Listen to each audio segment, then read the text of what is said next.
Good evening, everyone, and welcome to WDW Opinion Live. My name is Conor Brown, and I am the founder of WDW Opinion. I've been going to Disney World for over 20 years, and I've also been a cast member, so I know what it takes to make the magic. My passion is simple. It's to help you have and plan for your next great Disney vacation. I do that through my podcast, my blog, and these Facebook live streams every Tuesday night at 7 p.m. Eastern. Thank you all so very much for tuning in.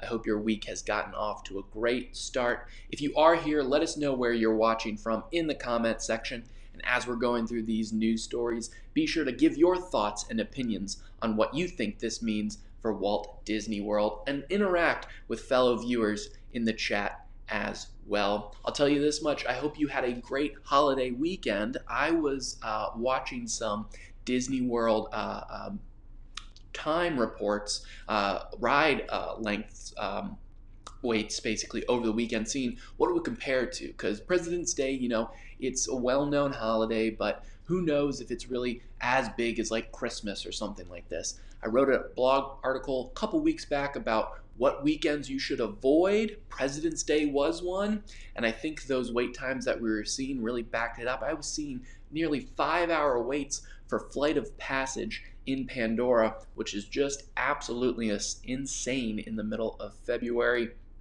Karen, thank you so very much for tuning in. Welcome from Connecticut. I'm sure it's probably a little cold. I'm up here in Maryland, and we're going to get a lot of snow this evening, actually. So I don't know if Connecticut's getting any snow planned, but I know Austin from Orlando, of course he's watching. He always is. He's a big fan of the show. He's definitely not getting any snow there in Orlando. All right, guys. Well, thank you again so very much for tuning in. Renee is here from Detroit. Hello, Renee. Thank you for joining. Welcome. If this is your first time here, thanks for tuning in. I promise it won't be as kind of choppy as it's gotten in the beginning. A little nervy, as always, but that's just how I like to start things off. And, of course, Sue Brown, the wonderful Sue Brown from Maryland, back from a trip to Disney World. She was just there about a week ago as well. All right, guys, so I'm going to tell a couple Disney news stories. I'm going to share them with you, give your thoughts and opinions on, and then we'll also dive into some WDW opinion content. But our first story of the night is that there's a new menu debuts at Banana Cabana at Caribbean Beach Resort. Now, what you're probably thinking is, didn't Caribbean Beach just get a renovation? Weren't they just relaunching Banana Cabana a few months ago? And you're absolutely correct. Starting in the fall, Caribbean Beach reopened after years-long renovation, have a new lobby, a new check-in area, the new restaurant Sebastian's Bistro, and Banana Cabana also got a renovation as well. When it originally opened, Banana Cabana had a lot of the Caribbean flair that Sebastian's Bistro had, but I almost saw this coming, unfortunately. Disney seems to be doing this where they'll open up a restaurant with really bold, dynamic, interesting, and unique dishes, but then they'll quickly roll it back after a few months of feedback from guests. What we're seeing is that the average Disney World vacationer, their palate might be not as adventurous as Disney is hoping, which is a shame because I was actually at Banana Cabana, which is just a pool bar, but has over the years kind of turned into this one-stop shop where people go to get full meals. It's so much more than your just kind of swim-up pool bar, if you will. Obviously, there's that aspect, but it's a lot of seating there. It's outside. It's breezy. The bartenders there are old school Disney World bartenders, meaning they've been there for quite a while. They're a good cast of characters. But unfortunately, the menu has gone from being really bold and dynamic to kind of run-of-the-mill generic. They do have new things when they relaunched just this week, like the jerk chicken wings with pickled vegetable ribbons and cilantro lime crema. They still have chili con queso. They still have skirt steak chili. They have loaded sweet potato fries with cotija cheese. And they have some things from Sebastian still, like the salad, like the chilled seafood salad. They have a plant-based jerk chicken or a jerk sandwich. If it's plant-based, it can't be chicken, of course. But then we're seeing, they have the cheeseburgers, rounding it out, the turkey sandwiches, the cheese steaks. So they're bringing all of these, kind of run-of-the-mill amusement park items to the pool bar, which makes sense. I guess if you're at the pool, you might not want to be that adventurous, but it's a shame because of the potential of what this place is. Would you guys eat any of those things? Would you eat the chicken wings, the jerk chicken wings, or the plant-based, hopefully, maybe not, jerk sandwich, some of these other things? Or would you stick more to the cheesesteak, the Angus cheeseburger, things like that? Where we first started to see this was at Skipper Canteen in the Magic Kingdom, which is right across from the Jungle Cruise, and it kind of ties into the Jungle Cruise. Like, that's where the Jungle Skippers would go for their cafeteria meals and things like that. When it opened, it had a lot of bold flavors, a lot of interesting and unique things you wouldn't find really anywhere else in the country, let alone the world in some parts. I know they first opened up with a gigantic fish served to you, the entire fully enacted, and presented it to you. They had a lot of other unique and interesting dishes, a lot of different flavors, bold Southeast flavors. People really liked it, but the majority of the park going guests, I guess, did not, and they reeled it in to kind of a more even playing field, a less adventurous palette, stuff like that. But we also see this at the Nomad Lounge in Animal Kingdom. Kind of same sort of thing. They try to come up with bold, unique flavors, but it gets rolled back a few months in because of a lack of variety, maybe some might say, a lack of interest by the general park-going audience. I'm upset just because I think what Disney does best is it brings unique and bold culinary experiences that you wouldn't ever find elsewhere.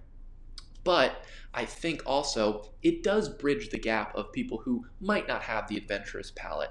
What I like is that healthy balance. So what I think they do wrong is they come out of the gate too bold. They come out of the gate saying no cheeseburgers, no cheesesteaks, nothing. Which, whatever, that's fine. But I think if you initially started with that, then there'd be a greater interest in going there. And maybe someone might not try a bold entree, but they might try a bold appetizer. And that's how you get them involved in that. Austin is saying, this sounds like a cool spot, and he's down to always try something new at Walt Disney World. I think we all are, Austin. It's just one of those things of, once you try it the first time, is it going to be the same the next time you go back, or is it going to be completely different?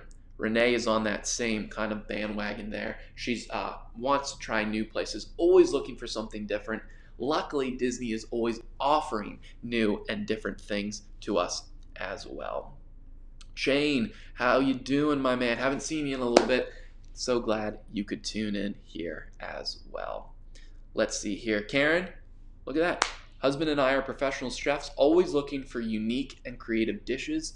I think whether it's the Epcot food festivals, the new restaurants at Disney Springs, or any of the new restaurants throughout Disney property, these new and unique dishes are something that Disney really likes to tee up and give to people. But again, it's just that thing of, if we really, really like a dish, I wouldn't get too wedded to it early on, because you never know if it's going to be there at the very, months even later after the first time you left.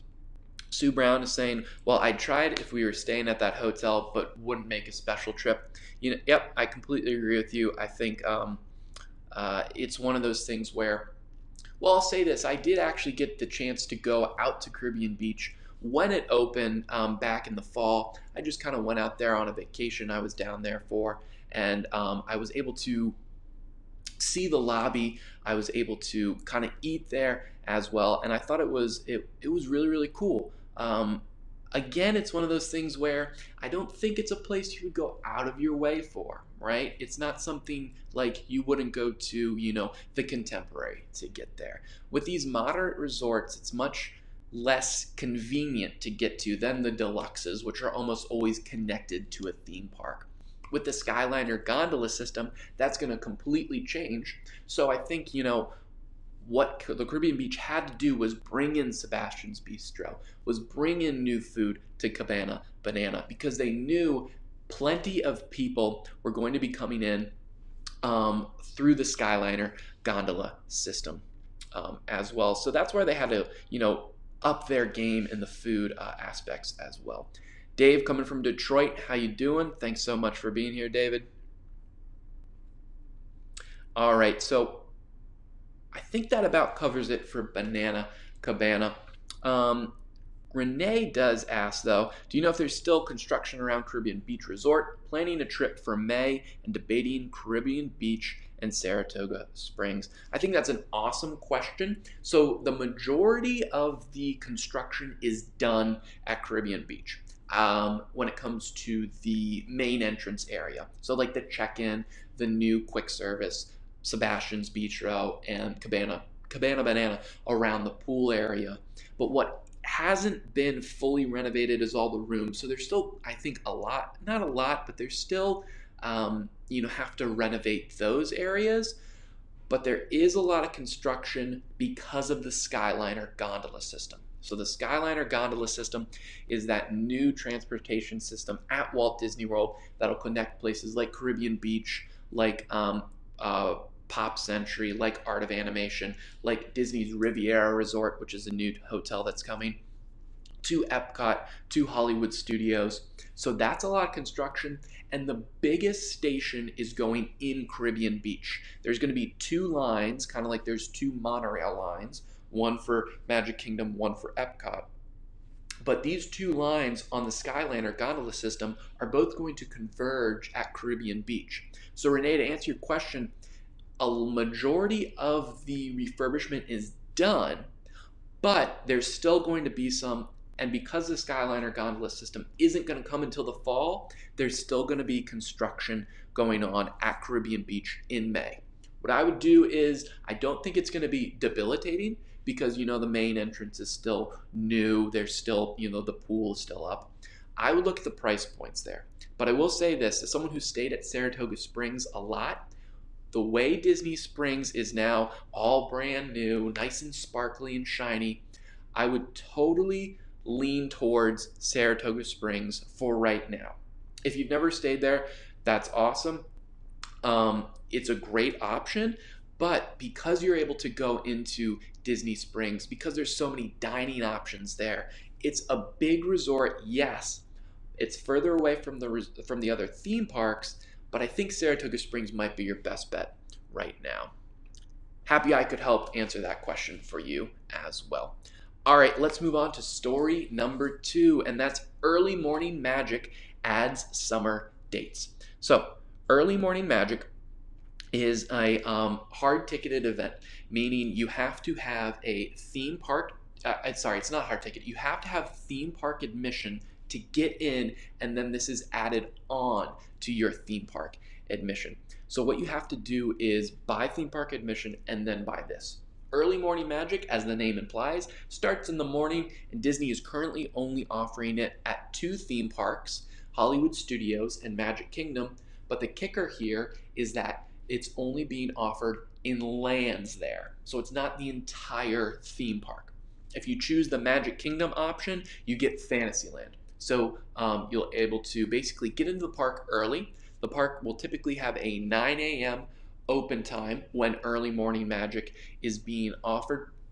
And you'll be able to ride rides in Fantasyland exclusively, like Peter Pan, like Seven Dwarfs Mine Train. Those are the two big ones, but you'll also be able to ride things like Little Mermaid, It's a Small World. You'll be able to go on the Teacups, Winnie the Pooh. And then you're also able to get a breakfast included with that. The breakfast takes place at Pinocchio Village House, which is just in Fantasyland proper, and it offers a continental breakfast, but also has hot options, like kind of in a buffet style. So what you do for this is you arrive at 7:30 in the morning, you check in at Main Street, you walk down Main Street, and then you go enter into Fantasyland. You ride as many rides as possible, and then once the park starts to open up around 9 o'clock, that's when you'll basically be brought back into with your regular guests. But the cool part is breakfast at Pinocchio Village House is available to you until 10 a.m. So if you get there at 7:30, you start riding rides, you can get a full hour and a half of riding in, and then go over to Pinocchio Village House and eat breakfast there. I've been hearing some incredible things about this. The same goes for Hollywood Studios, except the Hollywood Studios version is in Toy Story Land. So same concept. Get in at 7:30, go over to Toy Story Land. You're able to ride Slinky Dog Dash. You're able to ride Midway Mania. You're able to ride Alien Swirling Saucers, and you can also get your photo taken with Jessie and Woody there, which is also a generally long line during the day. You can ride as many rides as you want there, and then you're able to go over to the ABC Commissary, which is just outside of Toy Story Land. You have to walk around a little bit. Same sort of setup there. Continental breakfast, but some hot entree options as well. Now, you have to pay for your theme park entrance. And then in addition to that, it's $79 per adult and $69 per child. Now you might be thinking, that's a lot of money for an hour and a half of rides. It absolutely is. But I've been hearing so many people say it's well worth it. The reason Disney is doing this in Fantasyland and Toy Story Land is because they're very concentrated, they're central, they have a lot to offer people, but they are also have attractions that are very popular during the day. What does this mean? This means that it basically guarantees you'll be able to ride these e-ticket attractions like Seven Dwarfs Mine Train, like Peter Pan at Magic Kingdom, like Slinky Dog Dash and Toy Story Midway Mania and Hollywood Studios multiple times. I've heard people riding Mine Train, Seven Dwarfs Mine Train, up to 7 times in an hour and a half. That's awesome. So you're paying that premium to guarantee you riding those rides without having to wait in line. Plus, you're coupling that with rope drop, meaning you're in the park as it opens, so you can go over to other attractions like Haunted Mansion, like Pirates of the Caribbean, like Splash Mountain that are not in Fantasyland and ride those with little wait because the park hasn't filled. Same thing with Hollywood Studios. Everyone is running to Toy Story Land when it opens. You're able to then, once you're done with Early Morning Magic, go ride Tower of Terror, go ride Rock and Roller Coaster with little to no wait because it's so early in the morning. So it's a high premium, but you do get a full breakfast out of this. Is this something you guys would do for the $79 price point, or is it something that you might pass on? Of course, people are doing this because Disney just keeps adding on dates. So the majority of Early Morning Magic at Magic Kingdom and Hollywood Studios, the Magic Kingdom one now has dates through mid-August, so all the way through mid-August, and the Studios ones go through the end of May. They're generally off days, meaning it might be like a Wednesday, a Thursday, and a Sunday, or something like that. They're not going to be Friday and Saturdays. They're going to be days when there's going to be less people in the parks, comparatively, just because there's, they need to get those rides open earlier on those days. And so this is guaranteed, basically saying when they come in at 7:30, we'll be good to go with these rides getting up and running. A lot of people love doing this. The premium is high, but because Disney continues to do this, because they continue to bring people in, they're still selling these out pretty good. And I don't mean selling them out like there's overcapacity. There's very few people in the parks during these times. Another flip side to this is the other after hours event Disney is offering, which takes place at night. These are offered at Animal Kingdom, Hollywood Studios, and Magic Kingdom. These ones are a little bit more. They're over $100 per person. You're able to get into the park a couple hours before park closes. So this is more like a not so scary, Halloween party, the Very Merry Christmas party. Much higher premium, but you get the entire park. You only get snacks included. You're going to have to pay for your own food or eat before you get there on these after hours events in the night. But again, it's that thing of you're able to hit all these big time attractions with little to no wait. You have to pay that premium of $100, which is an additional cost on top of your theme park tickets and things like that. But Disney isn't stupid. They're not stupid. Of course, we know that, right? The reason they're doing this is because there's a demand for it. So you can say, this is so expensive. Why would they do this? This is outrageously expensive. The reason they're doing this is because people are paying. And if you have someone who's desperately, absolutely loves riding Slinky Dog Dash, but you can never get there in time or you can't get a fast pass, then this might be worth it for you. You get breakfast included, and at Disney, breakfast can get a little expensive. Not $79 expensive, of course, but it's a nice add-on. If someone loves riding Peter Pan, but you hate waiting in that big line, well, Disney's giving you an option here. They're saying you can pay in order to ride this. It's not a pay-for-play scheme because everyone still has the opportunity to wait in line. You're merely paying to wait less. I'm all for these events because what I think it does is, yes, it's a relatively low amount of people. I do think those that are paying, it removes them from those rides throughout the day. So anything to reduce the wait times throughout the regular operating hours, I think is good. Now, I haven't ever experienced this. I haven't ever ponied up that money, so I'm all talk at this point. Maybe, hopefully in the future, I'll be able to experience one of these things for you and let you know what you think about it. Looks like Sue Brown here says at night they limit it to 3,000 tickets. 3,000 people in a park might seem a lot just because 3,000 is a big number. It's not. Okay, these rides eat up a lot of capacity. 3,000 is an incredibly small amount of people. You have to think on high capacity days, they're in the 40s, 50s, 1,000 people. That's crammed to the gills. So 3,000 tickets isn't a lot at all, and they're not going to sell that out as well. At least I don't think they've come close to selling that out at this point, because Disney has to not sell it out so that people can ride the rides a lot. Looks like Shane did the Animal Kingdom After Hours one, and he did Flight of Passage 5 times. This is the ride that was nearly a 5-hour wait over President's Day weekend. 5 hours people were waiting in line to ride this one ride. Shane paid a premium to get into the After Hours event, and he was able to ride it 5 times. I think that's worth it. Obviously, you're paying that extra, but if you want to ride those rides, it's got to be worth it, right?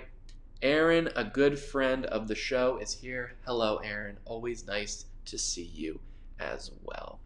All right, guys, so let me know, are these after-hour events where there's no extra entertainment, it's just the rides, it's no frills, you might get a meal, you might get snacks, is this worth the premium, or is it something you have to pass on?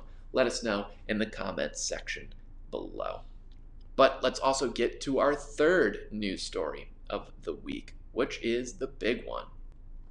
Tower of Terror will be undergoing a major refurb. Oh my God.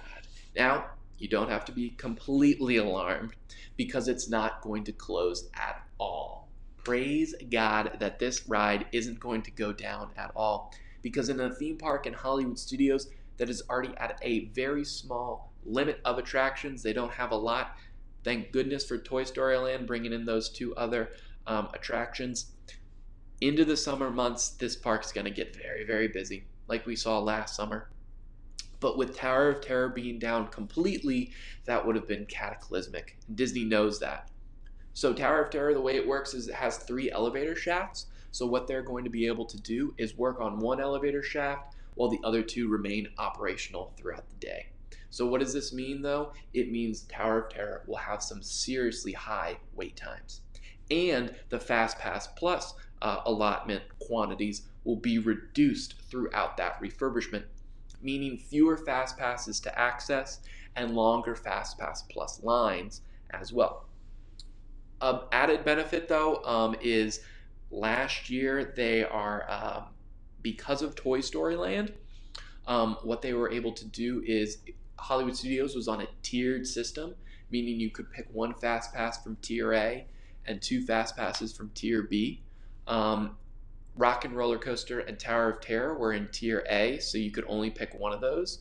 Now they've both dropped down to Tier B, meaning you can have Fast Passes to both of them.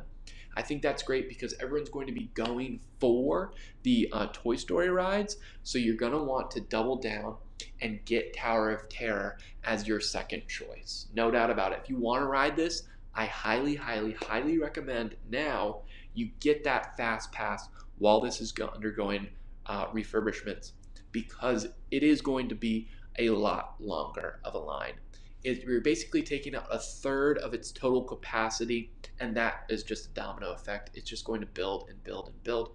This refurbishment is going to start in the coming weeks. It might already be starting as of tomorrow. We're not exactly sure, but it's going to go through the summer. Disney has only said the summer, which could go all the way up till the end of August. It doesn't necessarily mean it's going to end in June. I think because of the work required, because of having to keep the other two elevators open while one is being worked on, it's not going to be an easy refurbishment. You also might be wondering, well, what is wrong with it? What are they refurbing?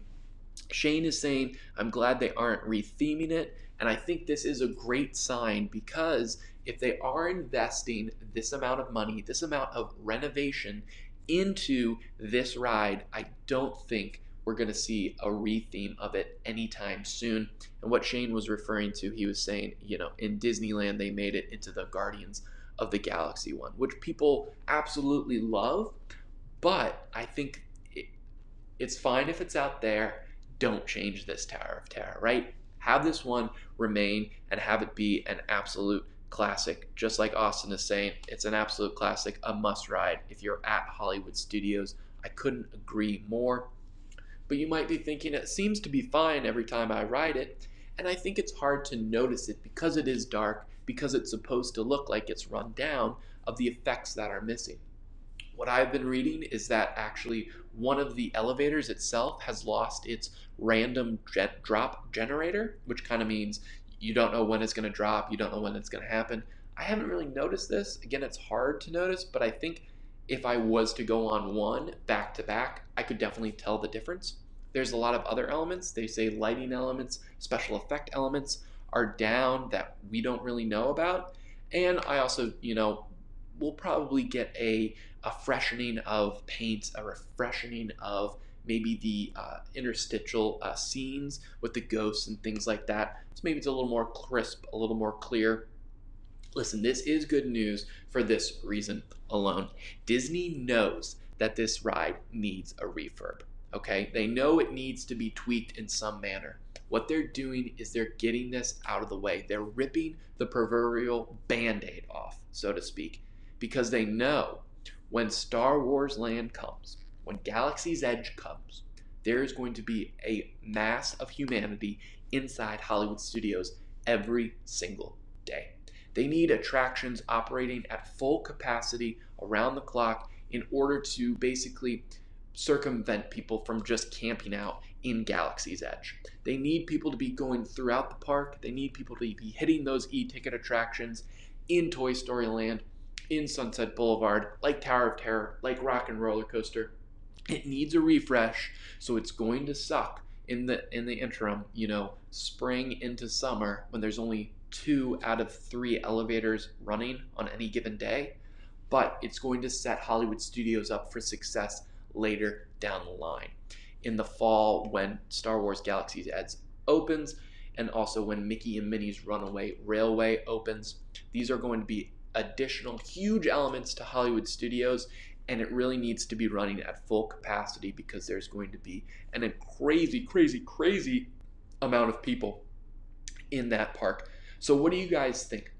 Shane, I know you brought up an interesting fact. You're excited that it's not being completely rethemed to something else. Is this a ride that you guys have to ride absolutely every single time you're in Hollywood Studios? Are you cool with missing it? But here's an interesting question as well. When things like Mickey and Minnie's Runaway Railway open, when Galaxy's Edge opens, when those 2 new Star Wars rides in Galaxy's Edge opens, is this something that's going to kind of take a back seat, or are you always going to have to ride this no matter the other additional elements that Hollywood Studios brings in? For me, I think far and away Tower of Terror is one of the best themed rides Disney has ever created, hands down. I think it's absolutely incredible. I think the storytelling, I think the atmosphere, the props, the scene, the set design, the details make this a true Disney classic. I have to go on it every time I'm there, and I think even with these big, bold new attractions like Rise of the Resistance, like the Millennium Falcon, Smuggler's Run, I think it's still going to be an absolute must ride. And Sue Brown's the exact same way. It's an absolute must ride. You laugh throughout. It is funny how scary it's supposed to be. It is something that you're laughing throughout, and I think that that's a great sign of it's a great sign of a true, original, fantastic attraction. When you are laughing, what's the point of going to Disney World? It's having fun. It's being with people you love and having fun on these attractions. Tower of Terror, I have fun on every single time I'm there. Shane loves it as well. He's been on a few times this week. He's down there in Orlando. Yeah, I take it. So that sounds awesome that he's been able to experience Tower of Terror as well. All right, so it's kind of a refurb. I mean, they're doing a lot. Luckily, it's not going down like other attractions in the past have gone down completely. We'll still get to experience Tower of Terror, albeit with much longer wait times for the interim. But I think that's going to be all right in the grand scheme of things. All right, let's move on to some WDW opinion content that we've had come out. Article of the week. This one kind of goes back a few months, but I wanted to bring it up to everyone's attention, and I wanted to have a discussion with you guys. So it's an article I wrote a few months ago called 5 Disney World Attractions That Have Got to Go. So I'm going to preface this with a question. What Disney attractions in Walt Disney World do you guys think need to go? Need to get out of Disney World, meaning they have to close, they're worthless, I don't like riding them. What are the ones that you wouldn't be upset if they went away in order to bring something new? The reason I write this is there's a lot of rides and attractions at Walt Disney World that are there, and you just kind of scratch your head like, why is this there when something else is so, breathtaking, like a Flight of Passage or something like that? Of course, you have your classics, like you can't do anything with the Carousel of Progress. You can't do anything with these classic attractions. But other ones kind of are like, well, there's no reason this needs to be here. It's just taking up space. A couple I talk about in this article include the Tomorrowland Speedway. This one always boggles my mind. I understand why it was created in the first place. In Disneyland, it was created so that kids could go on it. I get that appeal. Kids, have never been able to, operate an actual moving vehicle. Here they're able to do that. That's cool, but nowadays I feel like they're not as interested. Maybe they still are, but who knows? I think what's very telling is that since the Speedway has been open in Tomorrowland at the Magic Kingdom back in the 70s, it has gone through that's right, 3 times it has been cut, meaning the length of the track has been cut. If you think the Speedway is big now, you should have seen it back in the 70s. I didn't see it back in the 70s when it first opened because that was at its peak. Could you imagine how big that track must have been? It was it was closed when once for Space Mountain. So it was closed and part of the track was taken away. So that was 1975. So that was only like 4 years after it opened in 1971.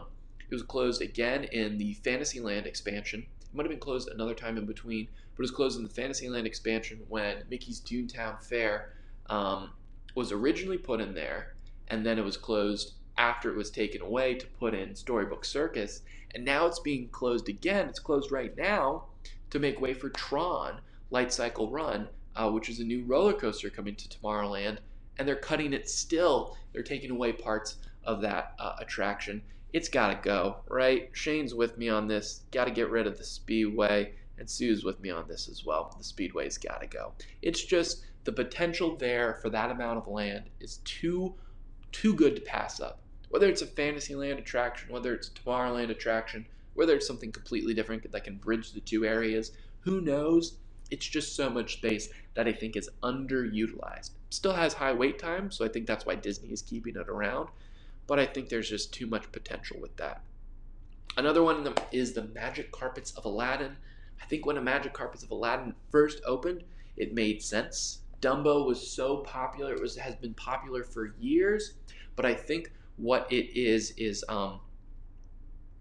it was a way to divert people from going on Dumbo. Right? Same sort of ride system. Aladdin was still popular when it was first created, so that made sense. But then with the new Fantasyland expansion, you got another Dumbo track. You doubled the size of Dumbo. So why is this thing here?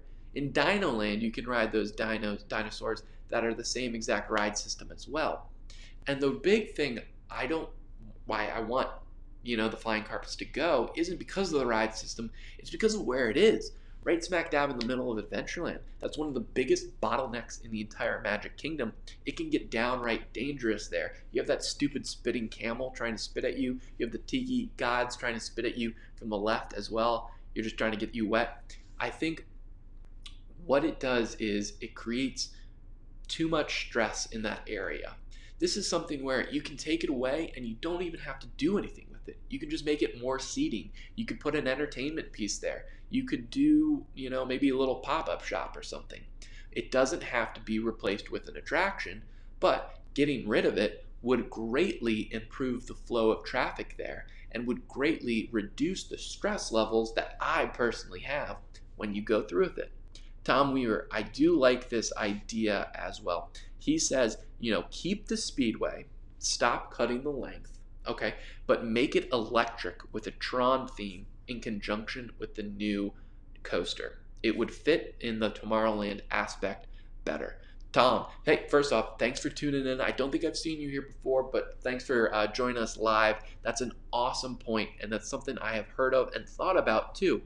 Another big thing with the Tomorrowland Speedway, they're all gas guzzlers, It's so hot over there. It smells so bad. That can't be good for Disney's bottom line, and I know they all break down constantly. If you do make those cars electronic, it'd be better, for the environment. It'd be better for Disney, and it'd give you a look into the future. It would tie in perfectly to the Tron roller coaster, like Tom is saying, and it would add into that Tomorrowland element. I will say this, I think Tomorrowland is going to be getting a kind of regenesis, a rebirth, as it was, maybe a renaissance, as it were. Not in theming, but I think in the overall vibe of it. It's always struggled to kind of determine what it is, what exactly it is. It can't be the future, because the future is always changing. It can't keep up with it. It's kind of taken on this future that never was and always will be kind of aspect.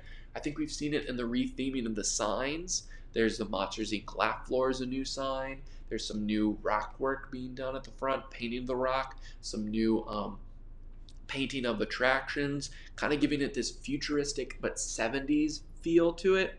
So I think maybe that might be an added element, Tomorrowland that never was but always will be. But maybe, making those speedway cars electronic, I think might make it more actual Tomorrowland, as it were, rather than just a indie speedway. So a car that's out of date, that's not up to date, that has nothing to do with all the spaceships and the people mover and the new, Tomorrowland aspects that are actually there. It's just a car. It's not really the future at all. So Tom, I love that idea. I think it's a great idea. Who knows if Disney's going to do that? I don't think they're going to do it in this, refurb, unfortunately. But maybe down the line they might, invest in those cars. That would be cool. That would be something I would be looking to drive too. I haven't been on this attraction for years, but those new ride systems, I might give it a shot. And Shane is saying, maybe those flying carpets will become more popular with the new Aladdin live-action film. I think only time will tell, and that film will be out in a couple of months. So guys, let us know what 5 Disney World attractions you think have to go, and also head over to WDWopinion.com. You can read the full blog post, and you can see all of the attractions that I talk about in that blog post. So head over to the website to discover that. And then in our final piece of content for this week is our 30th podcast episode. This one was a ton of fun. Me and my co-host Hank, we had a great time recording this. So a couple weeks back, you probably heard me talking about the $12,000 VIP tour. Disney was basically saying, oh, you can go to all of the attractions you want, fast pass. You can get unlimited dining reservations. You don't have to do anything. You can, tour Cinderella's castle suite. It didn't seem like it was worth it at all. It seemed like someone who just didn't want to plan would pay this $12,000. Well, it turns out Disney was just giving us really bad ideas to spend $12,000 on, because they've since come out and said what we actually mean by this is if you've ever had an idea of something you wanted to experience at Disney World that was always been off limits to you, well, this is the tour where you can pay that pretty penny and we can try and make it happen for you. So it goes so much beyond just getting unlimited fast passes or eating at any restaurant that you want. It goes into what's that thing you've always thought, wow, that'd be so cool if I could do that, but it's off limits to guests. You can't get back there. I don't think it's feasible. If you're willing to pay this, you work with Disney in the months leading up to your time, and Disney, within reason, will try to help you get this done. So Hank and I discussed what our two ultimate Disney World days would be. We go back and forth. He starts out in the Animal Kingdom, I start out in the Magic Kingdom, and then we kind of plot our day throughout. Mine's very interesting because it's a lot of meeting certain people. So I always thought it'd be cool to meet an Imagineer, pick their brain on what rides they worked on and what attractions they helped build, and then get to go on those actual attractions with them. But I also said, you know what would be cool? If we went on attractions they didn't work on, to get their thoughts and opinions on that. Oh, this is why they did this. I've always really loved this aspect of this ride. Here's why they did this. I think that'd be very cool. Hank, on the other hand, went with a lot of backstage stuff. I'm a former Disney World cast member. I worked on Seven Dwarfs Mine Train at the Magic Kingdom, so I've been backstage to a lot of places on property. So I've seen those sort of behind the scenes aspects, as it were. I've gotten to take a backstage tour of the Haunted Mansion, which is on people's bucket list. Hank does a lot of, he wants to go backstage to see what's, how the sausage is made, stuff like that. Where I kind of take an approach of, I want to meet the people who did this. Hank wants to see it in operation there. So if you guys had an ultimate Disney day, if you were doing this $12,000 tour, what would that one thing be that you've never been able to experience that you want to experience be? Would it be maybe, staying in that Cinderella Castle suite? Would it be maybe, going backstage on a ride? Would it be getting a tour with an Imagineer? There's so many different options. I think the sky is really the limit, and that's kind of what Disney is saying. They're saying, we're willing to help as long as you pay, obviously. We're willing to accommodate you because we want you to have the most perfect, inspiration or inspirational trip possible. And I think that would be really, really cool. Shane is saying an all Star Wars day would be mine, so I could meet Vader and see inside workings. That's awesome. And oh, that's right, he's also behind the backstage right now at Be Our Guest. That's awesome. Thanks for tuning in on your lunch break, I guess, Shane. An all Star Wars day, that's cool because that's something Disney could do. Especially when the Star Wars Hotel opens. Maybe it's, you get whisked around Hollywood Studios. You get whisked around all the Star Wars elements that Disney offers on property. Maybe it's you get to go to the Void and Disney Springs, which is that Star Wars virtual reality experience. You get to talk to the creators. This is kind of an open book, as it were. Kind of a, if you're willing to pay, Disney will help you make your dreams come true. And I think even with this all being said, Hank and I realized that everything we were doing were things we always do at Disney World, just plussing it up, as it were. So I think that really is telling because we were still going on the same attractions. We were still going on, the same rides, the same shows we were seeing. We were still going in the same parks. We were just adding in little bits of magic here and there. And that's so cool because at the end of the day, even without this backstage magic stuff, we were still experiencing things open to every single guest, no matter what price point they pay. And I think that's telling, because Disney is so awesome, because it can be great for anyone, no matter what tour you're buying. If you're just a one-day ticket there, it's always magical as long as you're in there. And I think that that's what we came to the conclusion, that we would love to do all these things, but any Disney day is better than any day anywhere else. And I think that's a perfect place to end this episode on, guys. Thank you so very much for tuning in here live on Facebook. If you're watching on the replay, be sure to join us every Tuesday night at 7 p.m. Eastern right here on facebook.com/WDW Opinion. If you haven't ever listened to the podcast, please, please, please listen to the podcast. It's so much fun. We love doing it. I think you'll get a real big kick out of it. You can find that wherever you listen to podcasts. It would be on, iTunes, Google Play. Just search WDW Opinion, and you'll find all of our episodes there.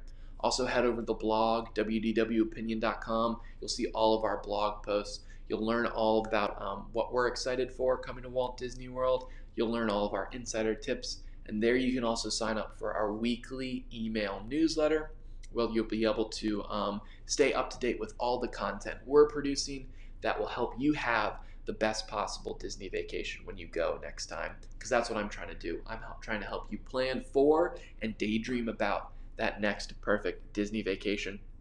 Nick, I love this idea that you had.